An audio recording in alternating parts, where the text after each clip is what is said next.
وہ لڑکا اپنے دوستوں سے کہنے لگا کہ دعا کرو میری اس بوڑھے باپ سے جان چھوٹ جائے، اور اس کا باپ یہ سب کچھ سن چکا تھا۔ شیخ سعدی کی یہ دلچسپ حکایت ہے ایک نافرمان بیٹے کی۔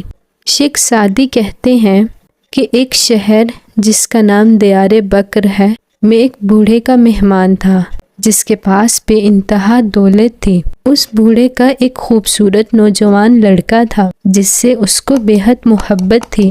وہ بوڑھا شخص ایک رات کہنے لگا کہ میری ساری عمر یہی ایک اولاد ہوئی۔ اس جنگل میں ایک درخت ہے، لوگ اپنی مرادیں مانگنے وہاں جاتے ہیں۔ میں نے بہت سی طویل راتیں اس درخت کی جڑ میں بیٹھ کر خدا کے سامنے روتے ہوئے گزاری ہیں، تب کہیں جا کر مجھے یہ فرزند نصیب ہوا ہے۔ وہ بوڑھا شخص کہنے لگا، میں نے سنا وہ لڑکا چپکے چپکے اپنے دوستوں سے کہہ رہا تھا کہ اے کاش مجھے اس درخت